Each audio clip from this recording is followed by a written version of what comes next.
Agora eu vou falar sobre as funções ambientais e ecossistêmicas do solo. Primeiro, vamos entender a diferença de ambiente e ecossistemas.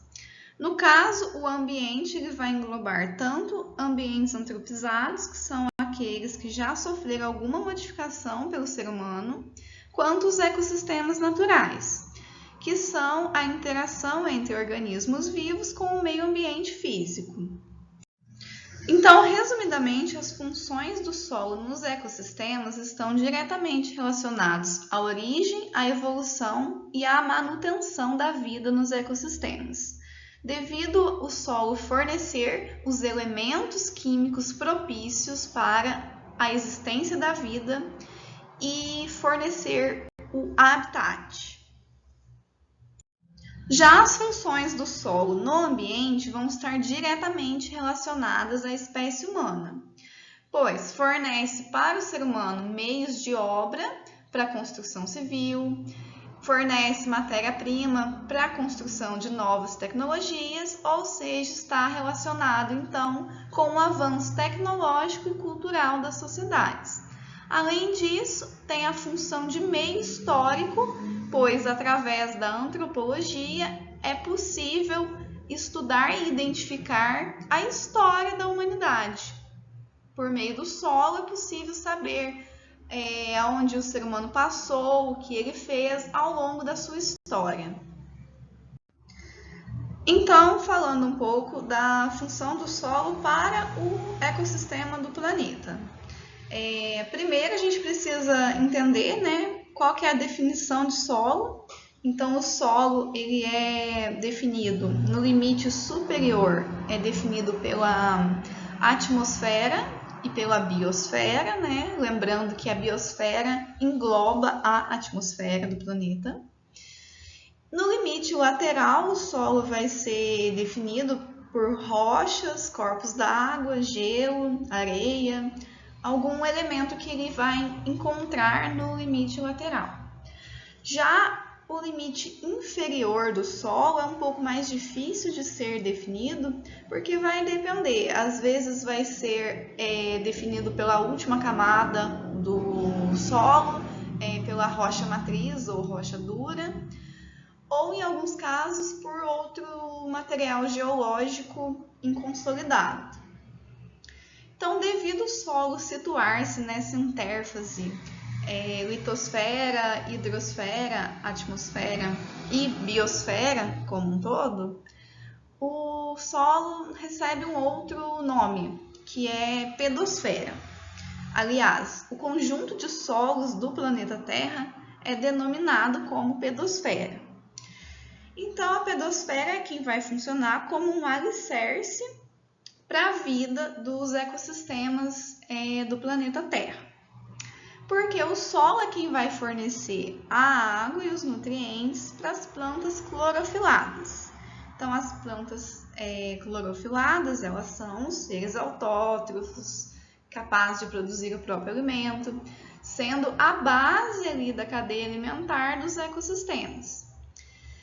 Então, pode-se dizer que o solo é quem fornece as plantas, quem fornece a disponibilidade de nutrientes, além de fornecer esses nutrientes para as plantas, para que elas possam produzir o alimento, é o solo quem vai indiretamente fornecer os nutrientes para os outros seres vivos que vão consumir as plantas, para a manutenção, então, da cadeia alimentar e do ciclo de nutrientes dentro dos ecossistemas. A pedosfera, então, fornece os vegetais. Além disso, influencia também na qualidade da água. O solo tem a função de filtrar a água e influencia indiretamente na qualidade do ar, porque onde há mais plantas, a qualidade do ar é melhor.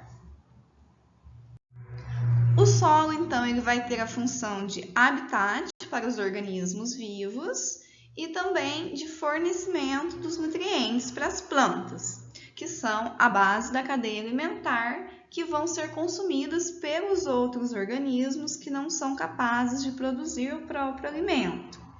Ou seja, o solo tem a função de fornecer os nutrientes essenciais à vida dos ecossistemas. Esses elementos eles são consumidos pelas plantas de duas maneiras, em grandes quantidades, que são os macronutrientes, e em pequenas quantidades, que são os micronutrientes. Mas para que esses elementos sejam extraídos pelas plantas, é necessário que, além de estar disponíveis no solo, eles também estejam em condições adequadas de temperatura, umidade e aeração do solo. Ou seja, quando há essas condições e os nutrientes, considera-se que o solo é fértil e quimicamente rico, propício então para a vida e crescimento dos vegetais. Essa questão tem a ver com a biodisponibilidade também. Como sabemos, na biosfera, seja na água, na hidrosfera, no ar, na atmosfera, ou no solo, na terra, na litosfera, existem os elementos químicos. Entretanto, não são todos os organismos que conseguem retirar esses elementos diretamente do ambiente. Por isso, essa importância dos vegetais para realizar esse processo e manter o ciclo dos nutrientes na cadeia alimentar.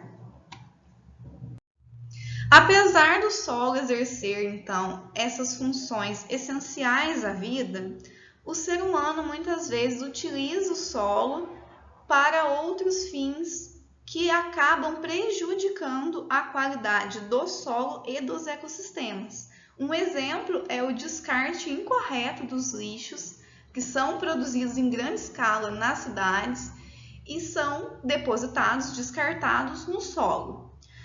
Nesse sentido, vale destacar a diferença entre as formas de descarte do lixo, que são depositados normalmente em lixões, porém, os lixões têm a grande desvantagem do lixo ser depositado no solo, a céu aberto. Então, ali ele vai produzir substâncias tóxicas, o chorume, que vai contaminar o solo, vai contaminar os lençóis freáticos, vai contaminar a vegetação ao redor. Então, os lixões são uma maneira muito inadequada de descartar os resíduos que são produzidos pela humanidade, nas cidades. Uma maneira um pouco menos agressiva para o solo e para o ecossistema seriam os aterros sanitários ou os aterros controlados, que também existe uma diferença. No caso dos aterros sanitários, eles são devidamente vedados para evitar que ocorra um vazamento desses elementos, dessas substâncias que são ali produzidas. Já no aterro controlado, ele não recebe uma camada hipermeabilizante, então ele acaba deixando ainda uma parte dessa substância contaminar ali o solo, que consequentemente vai contaminar a água, as plantas e todo aquele ecossistema que está ali ao redor. Então, além de fornecer todas essas funções para os organismos que vivem nesses ecossistemas e nesses ambientes, o solo também depende desses mesmos organismos. Ou seja, por isso a gente pode dizer que o solo é vivo, porque ele precisa da função desses organismos para se manter da maneira como ele é atualmente. No solo vivem alguns micro-organismos, como algas, bactérias e fungos. Esses micro-organismos eles fazem a decomposição da matéria orgânica. Então, com isso formam-se o humus, que seria como se fosse um adubo que deixa o solo mais fértil. Além disso, esses micro-organismos, a ação deles no solo realiza a união das partículas e dos agregados que formam o solo. Alguns micro-organismos eles fazem a fixação do nitrogênio, ou seja, retiram o nitrogênio do ar e transformam em partículas menores, que seriam os nitratos e as amônias.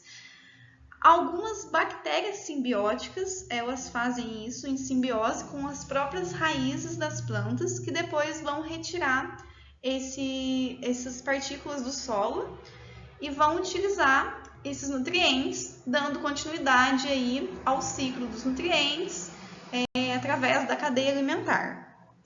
Os vegetais, eles realizam algumas funções direta e indiretamente para o solo.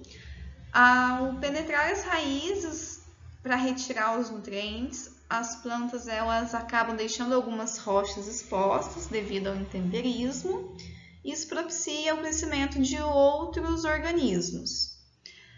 As folhas que caem das árvores, elas vão ser decompostas. Isso vai restituir parte dos elementos que são retirados do solo, mantendo-se então o ciclo dos nutrientes. Além disso, as plantas elas contribuem no caso da erosão, por exemplo, onde há vegetações mais ralas, como na caatinga, as chances de ocorrer a erosão são maiores. Alguns animais também realizam funções importantes para o solo.